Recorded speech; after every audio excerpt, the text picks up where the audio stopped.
Xixi na máquina que me dá. Nog değilmiş ama bana. Evet ama kon. Pre geopold. Nisam kad je neko geopold. Škošo geopold. Malo još neće ti dam.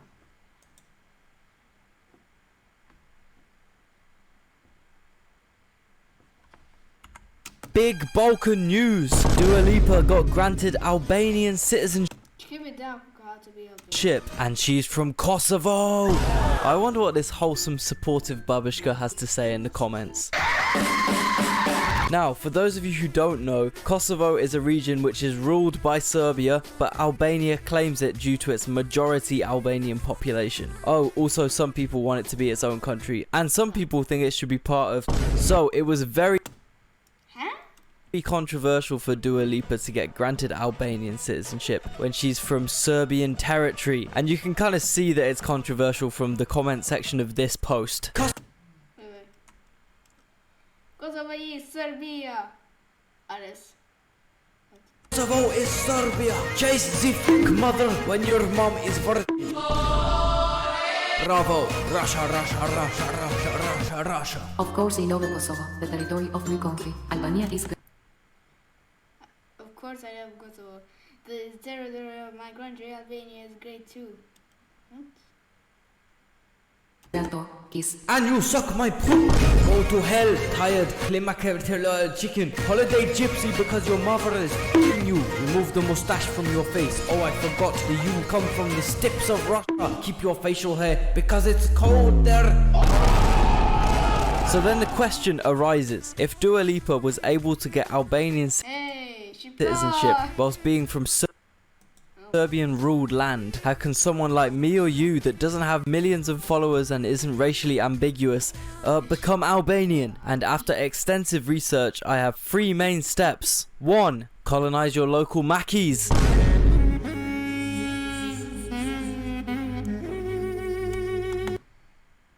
The list of countries that do not have McDonald's. Afghanistan, Albania.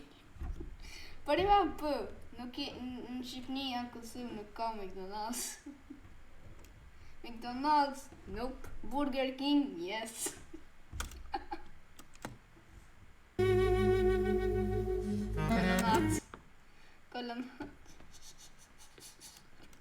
Step 2. Build a bunker in your garden.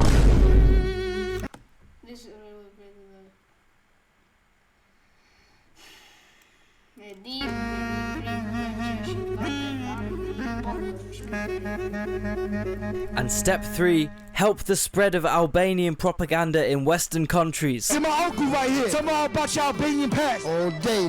All you do is talk Albania this, Albania that. Lad, you gotta eat Albanian food in the secret spot. There's 3 things Albanians don't trust, man. 1, Serbs. 2, peace treaties. 3, Liam Neeson. I'm telling you, Liam Neeson. Liam Neeson. Liam Neeson. Liar.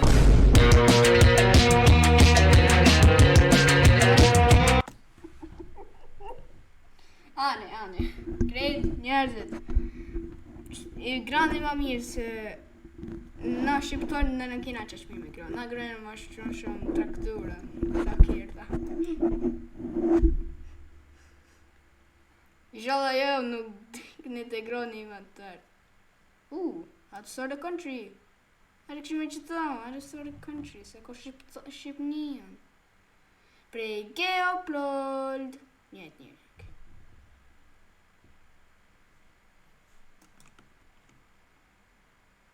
Era mais peito.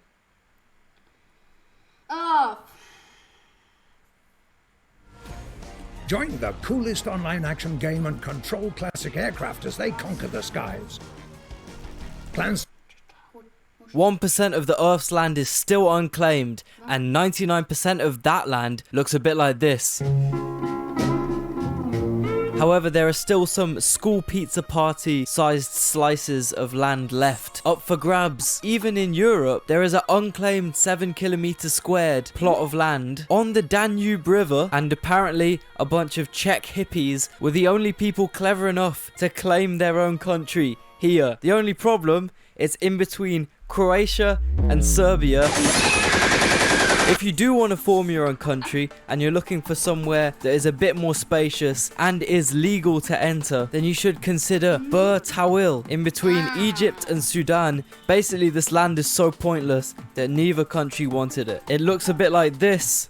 And because this land doesn't fall within any country, it therefore doesn't have any laws, meaning you could listen to Cemetery and not get a criminal conviction. However, you won't be the first person to claim your own country here. First off, this Donny tried to claim it, but he used this flag.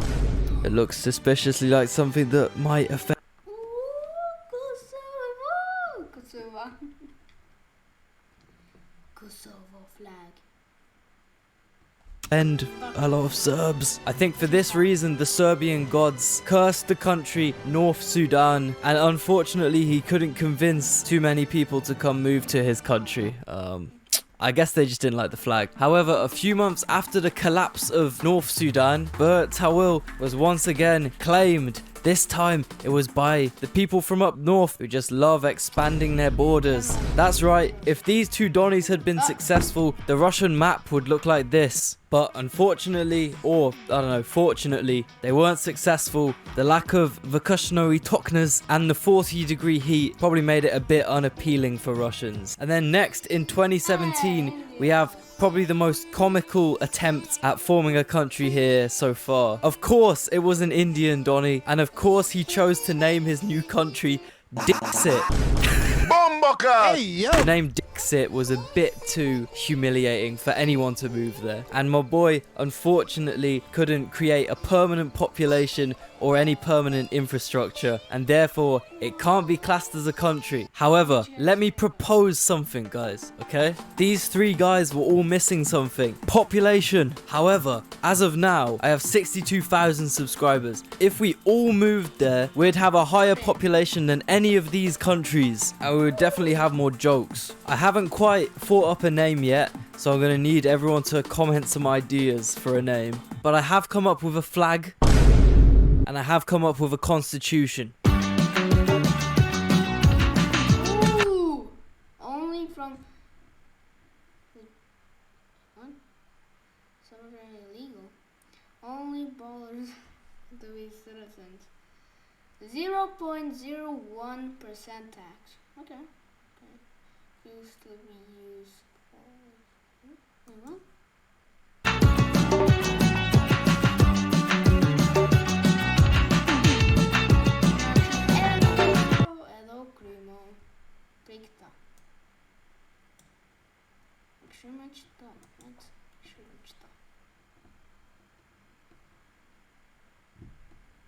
Everyone knows about the Balkans. Turkey,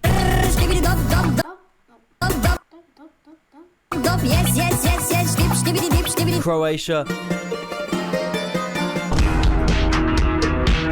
Bulgaria,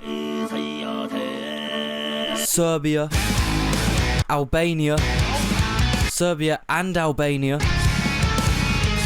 Montenegro, Bosnia, North Macedonia,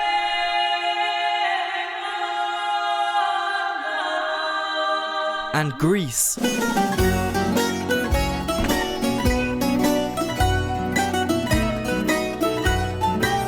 But there is another secret Balkan region which you definitely haven't heard of. That's right, the westernmost province of Turkmenistan, aka North Korea but worse, is called the Balkan region. It's completely unrelated to these beta Balkans, and this is the first picture that comes up when you search for it. Now honestly, I couldn't find out too much about this elusive region. TripAdvisor says there are 4 things to do, even though it's the size of Bangladesh. There are 4 times as many camels as humans here. However, whilst this region is pretty sparse, they have some good attractions in the neighbouring provinces, including a nether portal. That's right, in 1971 a natural gas rig collapsed, making this crater, and some Soviet geezer thought it would be jokes to stub out his half-smoked Leica just a little too close, causing all the natural gas under this crater to burn as it slowly seeped out, and is still burning today, which just shows how much natural gas Turkmenistan has, especially in the Balkan region. This is why they were able to build a gigantic,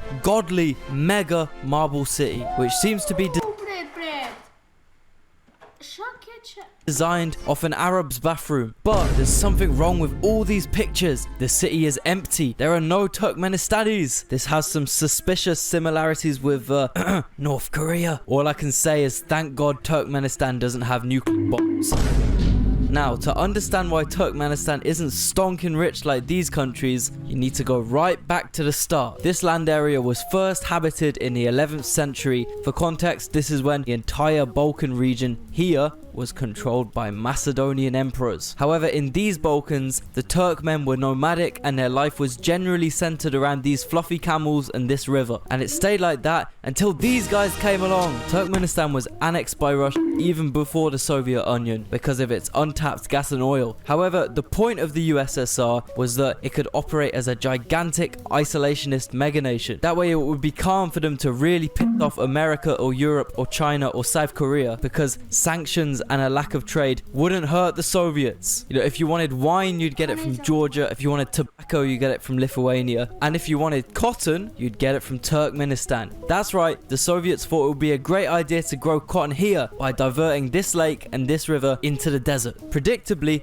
this really f***ed over Turkmenistan. When the Soviet Union collapsed, no one bought their cotton anymore, therefore there were no jobs and there was also no water. So they started selling all their natural gas at very low prices just to get some money to prop up the economy. And they actually did very well at this because most other natural gas exporters didn't want to trade with Turkmenistan's neighbors for some reason. And it looked like Turkmenistan could raise up the prices, encourage a private sector and be the next Dubai, but they didn't, and everyone here still lives under the poverty line. So why? Well, let me introduce you to the man who owned every gas pipe in the country, their first dictator, Turkmenbashi.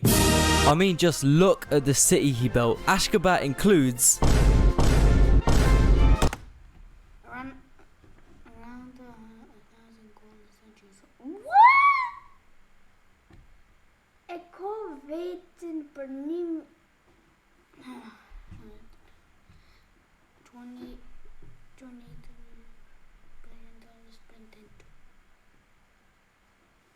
What?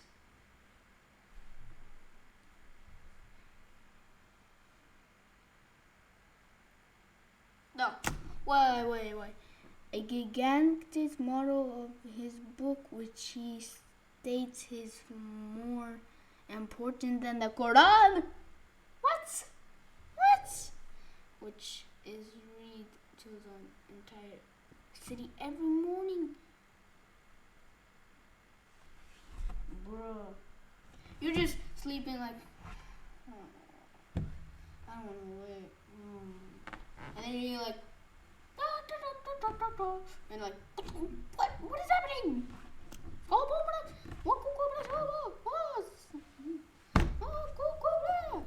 Shit of light.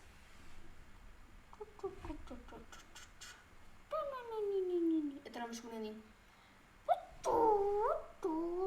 Это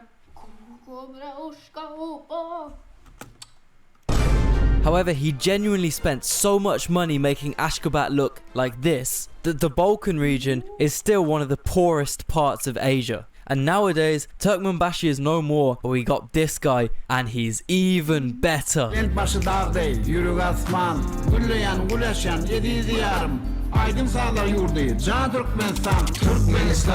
Yes, that is him and his grandson rapping. So I started seeing some similarities between these two Balkan regions. For example, the barbers are held to destroying hairlines. We all know that Balkan barbers can be found performing their skill of destroying hairlines all across the world, and Turkmenistanis love their barbers so much that when Turkmenbashi died, he didn't pass the crown down to his son, he passed it down to his barber. Some other similarities are they both love statues, they have amazing hat taste, they have problematic neighbors, and most importantly, they have flags, mostly. Epic flag. Let's go! Kosovo! Yes!